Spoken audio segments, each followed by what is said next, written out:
ये देखिए फ्रेंड्स, एक तितली कितनी खूबसूरत लग रही है और पराग ले रही है फूलों का। तो इसी से हमारे अलग अलग कलर्स के फ्लावर्स आते हैं फ्रेंड्स, पोलिनेशन की वजह से ही।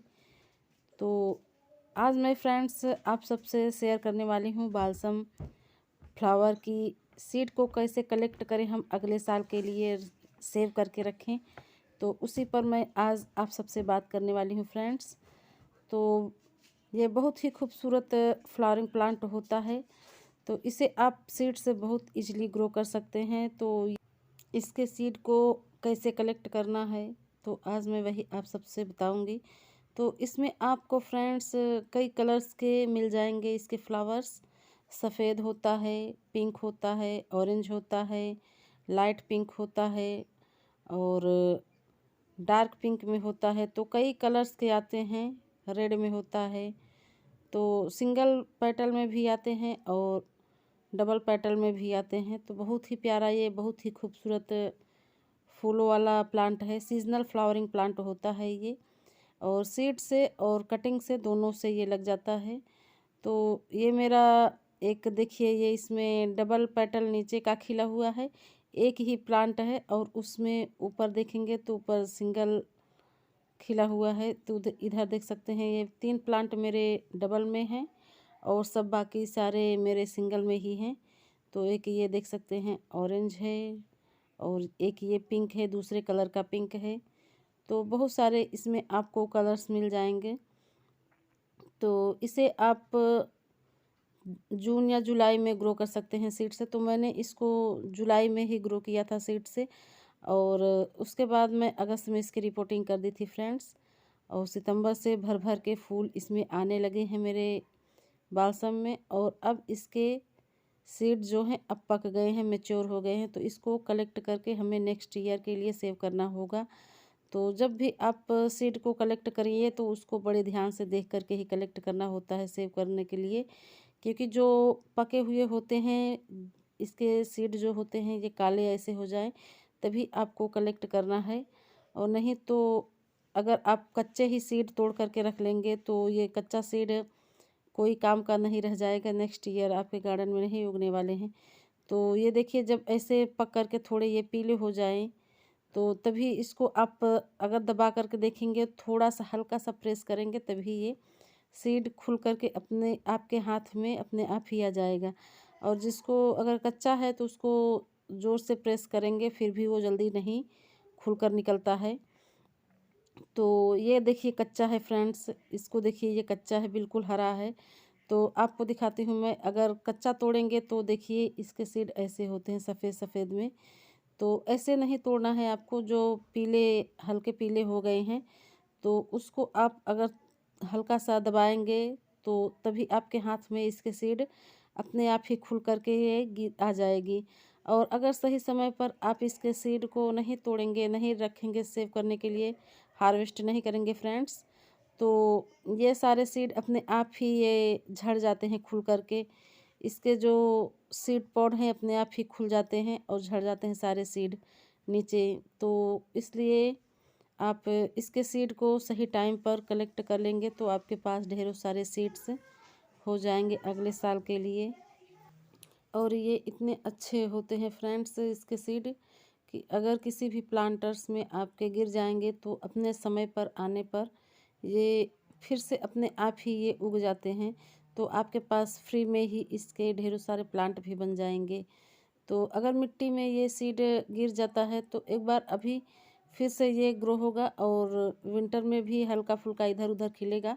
लेकिन इसके सीड जो गिरते हैं तो वो अपने आप रेनी सीजन में ग्रो हो जाते हैं और ग्रो होने के बाद अपने आप ही निकल जाते हैं।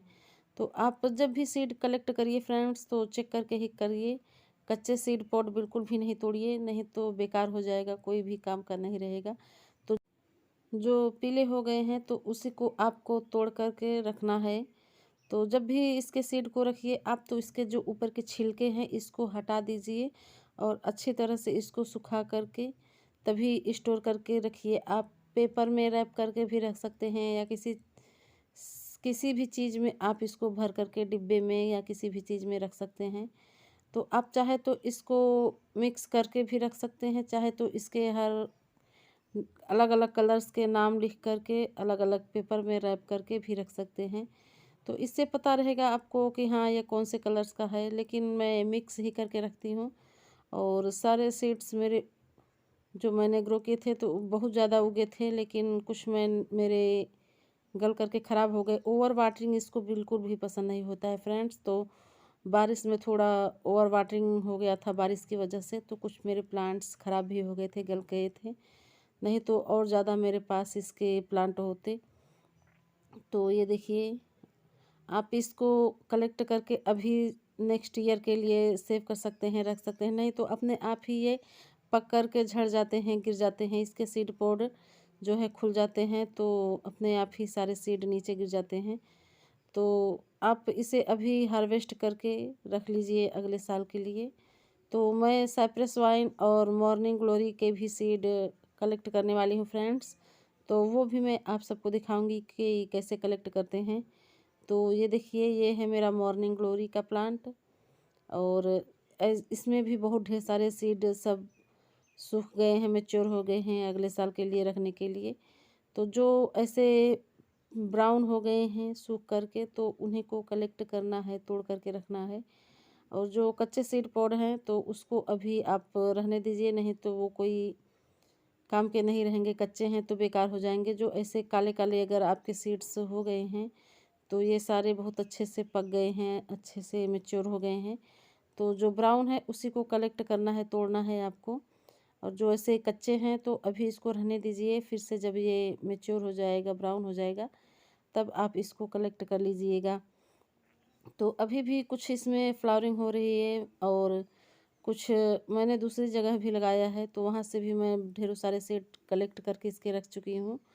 तो इसके भी सीड अगर मिट्टी में गिर जाते हैं तो अपने आप ही ये समय आने पर रेनी सीजन में ये अपने आप ही निकल जाते हैं, ग्रो हो जाते हैं। तो इसे भी ज़्यादातर सेव करने की ज़रूरत नहीं होती है, और चाहे तो आप सेव भी कर सकते हैं, अगले साल के लिए रख सकते हैं। तो मैं रखना चाहती हूँ फ्रेंड्स, तो आप भी रख सकते हैं। मैं नेक्स्ट ईयर रखी थी, तो इसी से मेरे बहुत ढेरों सारे प्लांट फ्री में ही हो गए हैं, सीड से ही। आप एक बार इस प्लांट को लाएंगे तो आपके गार्डन से फिर जाने वाला ये प्लांट नहीं होता है। देखिए, ये काले काले इसके सीड हैं।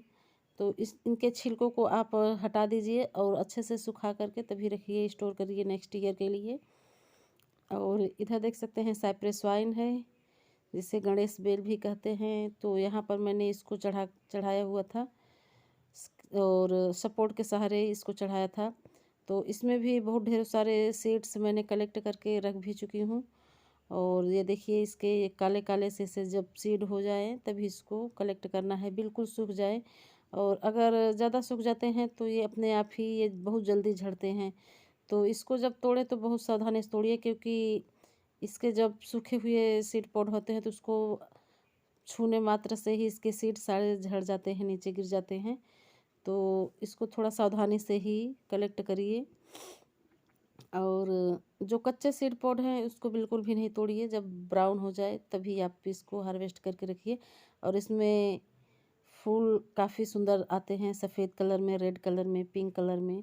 तो मेरे पास दो कलर है, एक पिंक है, एक रेड है। तो दोनों यही मैं मिक्स करके लगाई हूँ ग्रो बैग्स में ही सब। तो ऐसे ही आप भी इसके सीड को कलेक्ट कर सकते हैं बहुत इजली। और ये भी मिट्टी में गिर जाता है, तो अपने आप ही समय आने पर ये ग्रो हो जाता है। तो देखिए, मैं सभी सीड को मिक्स करके इसी में रख दी हूँ।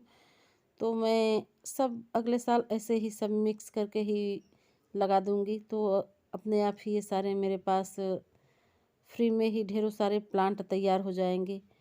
तो इन्हें सुखा करके तभी स्टोर करना है, और सभी छिलकों को हटा करके ही सुखा करके स्टोर करना है फ्रेंड्स। तो वीडियो अच्छा लगे तो प्लीज़ लाइक, शेयर, कमेंट्स करिए। न्यू है तो प्लीज़ सब्सक्राइब माय चैनल, और बेल आइकन के बटन को ज़रूर प्रेस कर दीजिए, ताकि मेरी आने वाली वीडियो की हर नोटिफिकेशन आप सब तक पहुंच सके। तो चलते हैं friends, okay bye, happy gardening.